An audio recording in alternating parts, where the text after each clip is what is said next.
good morning, everybody. Russ on the West Ham Network. Hope you're safe and well. If you're new, give it a like, give it a comment, give it a share, give it a subscribe. All that good stuff. Maybe become a channel member. Why the bloody hell not? Thanks. There's loads of you buggers now. I think it's going to be a busy day today. Definitely on the West Ham Network. We'll have the Dave Moyes press conference. We'll have probably a lunchtime live as well. We'll do some rumours. I think it's going to be quite busy in the transfer market this week. This weekend, by all accounts. Obviously, we had loads of stuff yesterday about Jesse Lingard. Sorry. No, he's not he. He should not be named now, isn't it? He's just it's just Jesse Lingard now. And loads of other stuff as well. Mavropanos, maybe. Mohamed Kudus. Yeah, could be quite busy. But anyway, obviously we've got Chelsea coming up the weekend, and I had the pleasure of chatting to Scott Minto about the game ahead. Obviously, he's literally going to be on a plane soon, flying out to Malaysia to cover the sport for Astro Sport. To cover the match, but he had some time to talk to us about the game ahead and just West Ham in general, really. Now, obviously, on Sunday, we play Chelsea in our first Premier League home fixture this season. And I thought, let's get someone on who can give us a bit of insight, a bit of thought.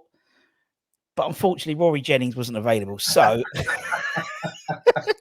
so I thought, who else? I thought a man who's played with both sides, Chelsea and West Ham. Oh, look at the difference. What a difference there's a club in between there, wasn't it? 68 appearances for Chelsea, 62 for West Ham. Mr. Scott Minto. How are we, Scott? I'm good, mate. I'm good. Yeah. I mean, thank you for being flexible for me because, I'm rushing around at the moment. I've been working the last few days. There's kids off. And I'm flying to Malaysia tomorrow for the game. So, not the game is in Malaysia, but yeah. It better not be. Otherwise, I'm late because I'm not going to be there in time. No, I'm really looking forward to it. How are you? Yeah, not bad. It's been a strange. Probably since the last time we spoke, you've been on the channel. It's been a strange period. West Ham, obviously, we won the Europa League Conference League, and I was there. Yeah, I know you were there. I know you looked and obviously all the emotion of that, and then over the summer we've lost he who should not be named, the former captain, number 41, who's being referred to now amongst West Ham fans. They don't say his name in the hall, Why? Why? Because he went to Arsenal, Scott.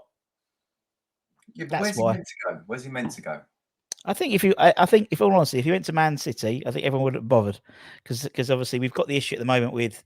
Well, obviously the whole thing with Lucas Paqueta, potentially going to City, and people are like, yeah, fair play, off you go, son. Good luck to you. But with Declan Rice, yeah, but City didn't agree a fee with West Ham, so they didn't, and Arsenal paid the money. You pay the money, you get the player, innit? So, yes, I think it's one of those things. I think we still have a utopian view of footballers, don't we? I think in terms of who they live for the badge, die for the badge. But it's you just see Neymar go to bloody. The Saudi Pro League where he's on every tweets he gets £250,000 or something ridiculous like that. I know. It's ridiculous, isn't it? And it's almost like, okay, if you're going to leave me, I want you to leave me for Cindy Crawford, not Bella Emberg. Exactly. Yeah. Exactly. That's like the thing with Lucas Paqueta. It's like, if he goes, which he probably will do, then people are like, okay, Man City. If Man City come calling, you're not going to, particularly where there's no.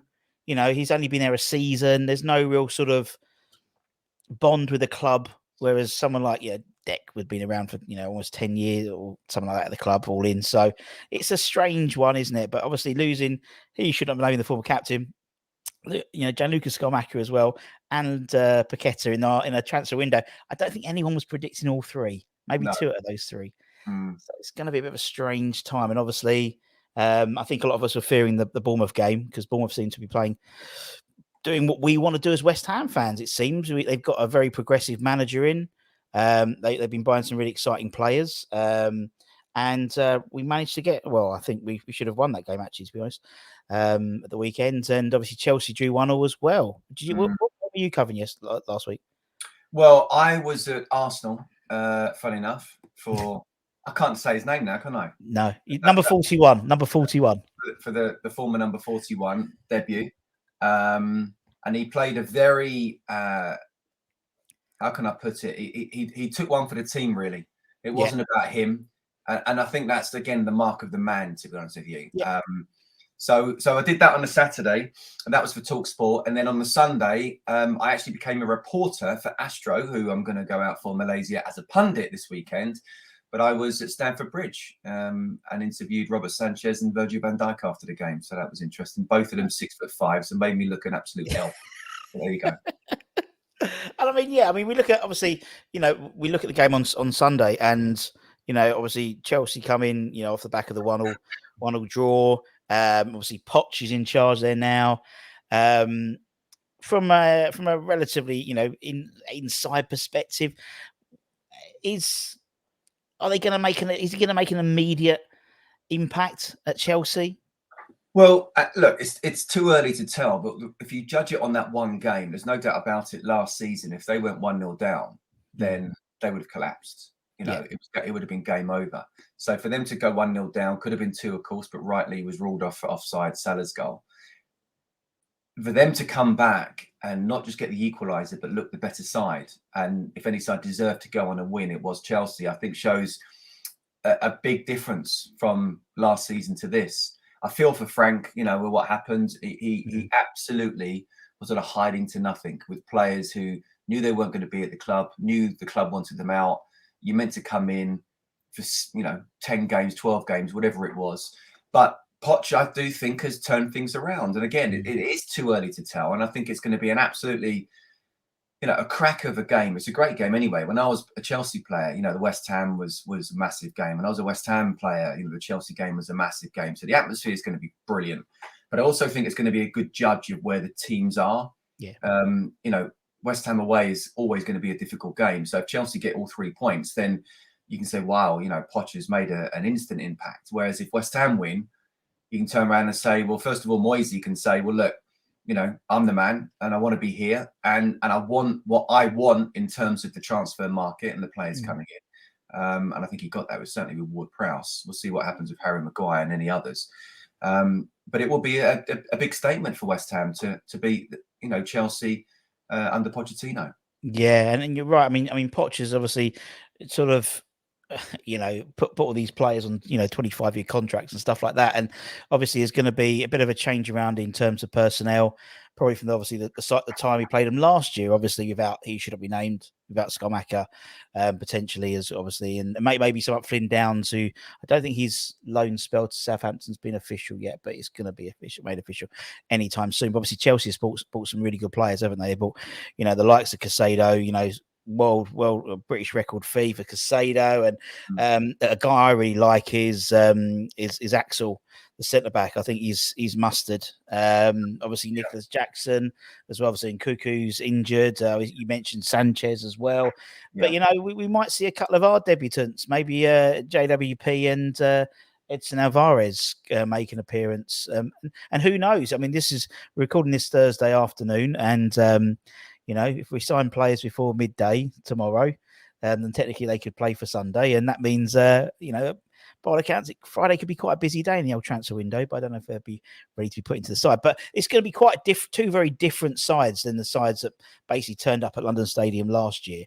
I mean, obviously, we've mentioned about Chelsea's, activity. I think they bought really well, but obviously West Ham being a bit slow, as you said. Moyes is obviously, we know there's been differences in terms of opinions amongst the board, the committee, so to speak, in terms of who they want to sign. Now, obviously, at the end of the summer, Moyes had won the Conference League, and then went into his final year of a contract. Now, as a manager, you can't really build for the future, then, can you? Really? I couldn't agree more. And I'm on a TalkSport podcast, Premier League All Access, and I said exactly that. I think it was this week, where you've got a manager who, there's a pecking order. Obviously, the owner's the main person at the club, and then normally it is the sort of sporting director or managing director, technical director, whatever you want to call him, director of football, and then it's the manager. But I think Moyes done so well in his time. Now, obviously, I do think if he doesn't start off well, I think there'll be fans who were chipping away at him last season, and rightly so for the league form. We'll get the knives out again. But if he, he's won the Europa Conference League final, and it's almost a question of, well, do I go or do I stay? And if I stay, I need to have full power of the type of player I want. And you're right. If a manager's only got 1 year left in his contract, how can you persuade players to come for 4 and 5 years when you're thinking, well, that guy might only be there for a season and maybe not even that? So it's a difficult one for Moyes. If I were him, and he said he doesn't need my advice, and I know he'd be doing this exactly anyway, he'll be fighting his own corner, trying to get the players in that he wants, because he'll believe that if he gets the players that he wants, he'll get the performances and therefore the results, and therefore he'll probably sign another contract halfway through the season because they'll be top half, hopefully doing well in the domestics and the Europa League as well. But if he doesn't get the players he wants, and there's a difference of embedding in like it was last season, then there will be a problem. And I wonder whether, Moyes will last the season if that's the case. So it's a real battle right now going on between now and the end of the transfer window. It is. And we've got less than 13, 14, less than 2 weeks left until, the transfer window shuts. And I've always done it. Why is it a window? Because a window doesn't slam. It should be a door, shouldn't it? The transfer door. But anyway. But I mean, it does seem at the moment he's had sort of, it's weird. I mean, even when those two signings are coming, Alvarez comes in as 25-year-old defensive midfielder from Ajax. You've got JWP 28, been at Southampton all his life. It seems that it's one's been almost like a Tim Steindon type signing, and one's been Moyes. It's almost like they split it. And by the sounds of it, we're going to get, if we get another double transfer coming in soon, it could be the same. At the moment, Tim Steindon's in Ajax.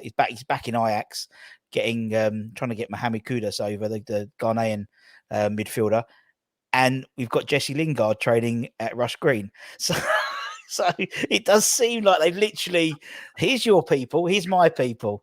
And it just doesn't seem to have this sort of cohesion, which there's a hybrid thing going on that it's not going to work in the medium term, let alone long term, is it, mate? I mean, no.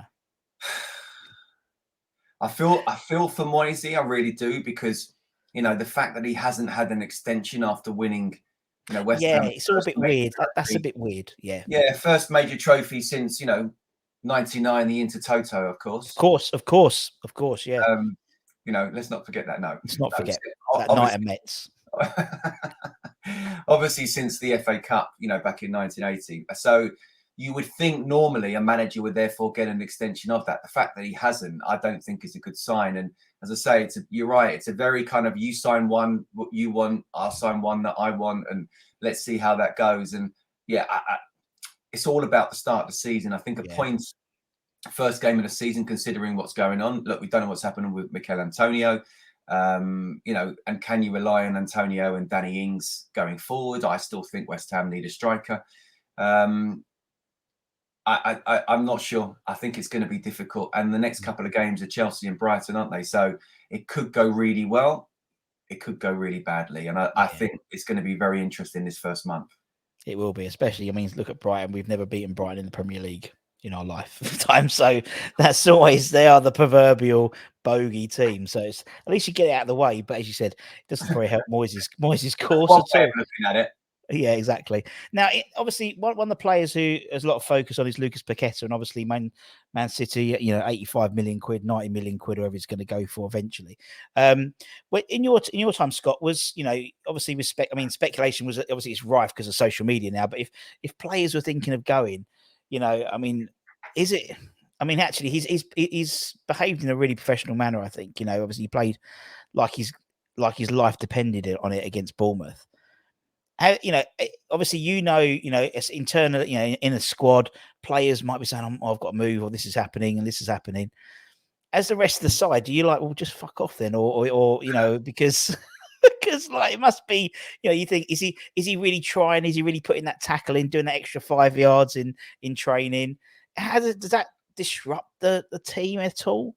No, it doesn't, and it shouldn't. And as long as he is putting those tackles in and doing the extra yard kind of thing, then players will respect that, because everybody's been in that position at some point, or or you can imagine if you are in that position, how you must be feeling. So as long as that person is professional, training hard. I mean, I didn't see the Bournemouth game, so I'm really interested in your sort of almost match report of it and how Takata kind of did, because it looks like he kind of played as one of the two holding in the 4-2-3-1, whereas I think he's better a little bit further forward. He is better further up, and I think, and that's the surprising thing I think about the whole Man City move, because he's had a relatively free role at West Ham, in all honesty. To be fair, I think the first half of the season last year, he was like he reminded me of Carlos Tevez when Carlos Tevez turned up at West Ham, and he wanted to do everything. He wanted to run all over the pitch, and he wanted to be there. He wanted to defend. He wanted to attack.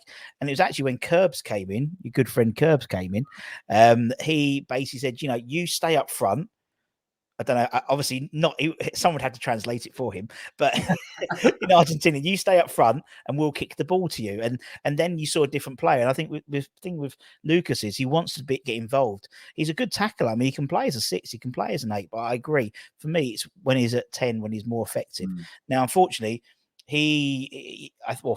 fortunately. Well, unfortunately, depends how you look at it. Obviously, number 41 wasn't there. We hadn't replaced him really in time for that game. So he does tend to play in that that deep lying role. Obviously, Fornals came in and played at 10 and stuff like that. But with the signing of Alvarez, he would come in as that second sort of pivot, so to speak, in that sort of 2 in the central defence. And then obviously Paqueta or another would come in and play that 10. Be interesting to see that. I think the dynamics, obviously, with someone like James Ward-Prowse coming in now.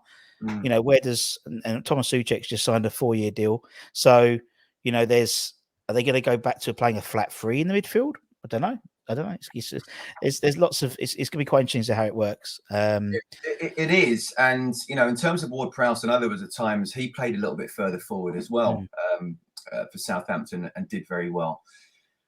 So, but he's sort of better as that, one of those 6s in the 4-2-3-1. I think that's a formation that Moyes kind of likes.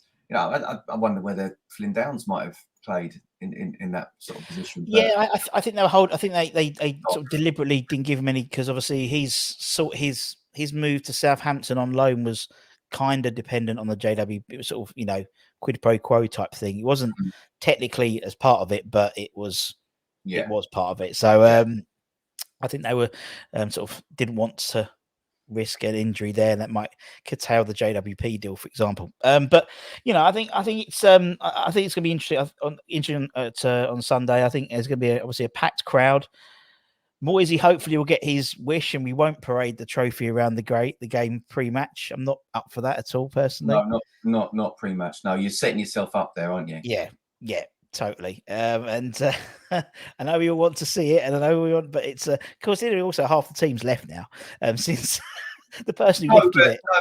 No, I mean, I don't know how much West Ham kind of made of it in the summer, but I do think it's a great achievement. I don't think it's the highest of quality of competitions, but West Ham still found a way to win of semi-final and final. I'm not quite sure, we were the better side, but found a way to win.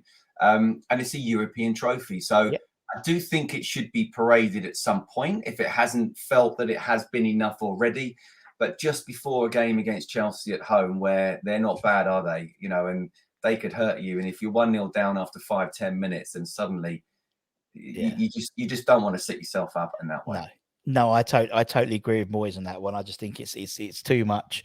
I think we've done enough. I think we've done it now. This is it's a new season now, and but we've had the big 100,000 people around Stratford or whatever with the town hall. We've done all that now. We've done the parade. It's time to sort of concentrate on this season now. I know what you mean. Yeah, you can imagine it. Yeah, I remember Man United did it to us last season. They paraded like 4 or 5 trophies out, including I think. What's his name? Can't remember his name now. The goalkeeper. De Gea. They gave him some Golden Glove for the most. I don't know. And really taking the piss a little bit. But you're right, and I think actually that the whole thing with the Europa Conference League, I think it's opened it up to all the, where it was seen as maybe the previous year. I know Spurs were in it and stuff last year, season for last. There's a bit of a joke competition, a bit of a intertoto, no disrespect, type kit. None taken, mate. None taken.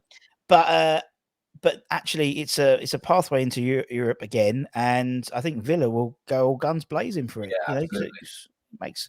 makes perfect sense. And as you said, I think we still got about 30 million quid out of it, plus guaranteed group stage revenue for this year, and we go in at top seeds. So you know, in front of Liverpool, in front of all the other sides who qualified for the Europa League this year, including Brighton and stuff as well. Including Um, Brighton. Yeah. yeah, so I mean, it's I think it's a great way to, as you said, it's quite ironic how the it's been created for the smaller nations, but naturally it's going to be the bigger nations which dominate it because it just will do. It just will do, really. And I totally agree. We weren't the best side against Fiorentina. We weren't the best side against Alkmaar, particularly the second leg. But somehow Moyes found a way. Right. So obviously you're flying off to Malaysia. Very nice. I imagine it's quite stuffy out there. Imagine at the moment. I What's haven't the asked actually. Funny enough, I just chatted to someone, and the lady was from South Korea, and I said, "Oh, I'm up to Malaysia tomorrow." And she said, "Oh," I said, "I mean, asked what the weather's like," which I will do after I've done this. Don't And worry. she said, "Oh, I think it's really humid and kind of like almost like rainy season, that type of thing." And I'm thinking, "Oh my goodness me!" Yeah. Pack But an I've had a great umbrella. summer. I can't complain. Yeah, pack an umbrella, Scott. It's torrential rain. Looks like all week, all Yeah, weekend. Yeah, 31 and thundery. Oh, ugh, the gonna be worst humid. type. Yeah, Yeah, but you'll be able to get some sleep, won't you, on the plane, which is nice. That's the thing absolutely. about the long haul flights is Yeah, but if you're on your own. don't you find though, Russ, when the long haul flights now, even economy, that the seats are sort of nice and big, and Yeah, you've got the really nice screen in front of you, and you've got so many videos to watch. Even on a 10-hour flight, you're kind of watching 4 films. You're thinking, I haven't even tried to sleep yet. So yeah, I'm going to try and stay on. I'm only there for 5 days, so I'm actually going to try and stay on England time the whole nice. time I'm out there. So we'll see how that goes. Yeah, it's always the way, isn't it? Yeah, I always say I'll get good kip on the flight, and then you'll say, "Oh, Bullet Train, I like that. Well, I haven't seen that one." And then and then you watch it, and you go, then you're all pumped up, and then the dinner comes. I know exactly the feeling. I know exactly. So predictions for Sunday. Obviously one foot in both camps. Mm. But with your pundit hat on, just getting you ready for Sunday. What's going to Yeah, happen? I appreciate that, mate. It's a good warm up. It's a really difficult one to call because I just feel in these type of games, the fans at West Ham. I really don't want to go on about Upton Park all the time, but Upton Park was such a special place where, on any given game, your form didn't matter at all. Listen, the London Stadium creates a good atmosphere as Oh well, yeah, and it will be a fantastic atmosphere. And I've been there a few times where it's been brilliant. So even though you think on paper, I think, and Chelsea impressed me at Stamford Bridge, as I say, that first game against under Pochettino could easily have lost that 1-0 down, and they would have done last season, as I said. So I think they're actually in a decent place, Chelsea. I don't think it'd be a bad result for West Ham to get a draw, but I can see West Ham getting that just because the fans behind them, the atmosphere is going to be amazing. It really does give you an extra 5% or so in terms of adrenaline and running. And I can see a low score draw here. I can see maybe a 1-1, something like that, because, Nicholas Jackson, I thought he played really well against Liverpool, but it didn't quite look like he had his shooting boots on. He can be a massive handle. I think Antonio's pretty much the same as well, can always be really difficult to handle, but, he's not a prolific goal scorer. But you've got good players in midfield as well. I think the midfield's going to be fascinating. I think it's one that Paquetá will actually love to play in if he does play in it, because it's a you play, we play, that type of thing. So, fascinating game. Does Caicedo come straight in? If he does, is he up to speed with exactly what Pochettino wants? Him and Fernandes, I think, alongside each other in midfield. 200 and something million pound, 220 million pound. Yeah, and look, do you know what? That's massively overspent. But they are two players that can really improve the side. So they're very good indeed. So I wouldn't be surprised if Chelsea have the majority of the ball and even create the most chances. But I just feel it's one of those games where West Ham can get something out of it. And I don't think West Ham will win, but I think they can definitely get a draw. Sounds good. JWP free kick. Yeah. And then because he's one goal away from the record, isn't he? From equaling David Beckham's record. Absolutely. And then when Harry Maguire ends up signing as well, I'm gonna happen. That ain't happening now. We're gonna get. We'll get. No, I think he's the guy from Stuttgart, Mavropanos. That he's played for Arsenal. Konstantios Mavropanos. I'd have to say his name, but anyway, that's who anyway. That's how we look. Yeah. So we're not going to get Maguire now. But we're getting him. He's about 5 years younger and about £25 million cheaper. It's a new West Ham way now. We don't overspend. We buy cheap and sell them a few years later on. Right. So Moyes, he's not getting his way on that one then. No. Okay. Well, technically, you could say he has got Premier League experience. I think he's played like 7 times for Arsenal before he went back. He went to Stuttgart on loan. So he hasn't got his way this one, but he will get Jesse Lingard in probably. So it's sort of he's got the ultimate Davy Moyes player is Jesse Lingard, isn't he? He loves him. So he'll be back home, I imagine, soon. Anyway, you better go and pack and book your Uber. Yeah, got to do that, mate. Yeah, absolutely. Yeah, knowing you, it's probably an Uber exec, innit? No. Malaysia, it's Astro money, innit? No. So Astro, they give you a good lump sum, to be fair, and for flights as well. But then I sort everything out in terms of that. So I actually only started Uber properly about a year ago. I had a bad experience a couple of years ago, and I just thought, I'm not really an IT expert, mate. And even just doing an Uber, I just thought, do you know what? I'm just going to call it a cab, simple as that. Because I have a cab number in London, got some cab numbers local, so I'll give them a call and they'll turn you there. So, looking forward to it. All right, mate. I'll let you go. Thanks very much, Scott, for your time. Pleasure, safe journey, mate, and we'll catch up when you get back, man. Thank you. Yeah, definitely. Take care, mate. See ya. And there you go. Thank you very, very much for Scott. Safe journey, my friends. Safe journey, my friend. Rack up those air miles, isn't he? Rack up. He's going Uber X. Was it Uber Black? Is it Uber Black the sort of the top one? He'll definitely do that. Anyway, keep an eye on the channel. Any breaking news we'll bring to you. Any new signings, any new rumours, and obviously we'll bring the David Moyes press conference a bit later on with Hammer's headlines. So take care, stay safe, stay warm, stay humble, enjoy the rest of your day. I'll be back very, very shortly. Bye-bye.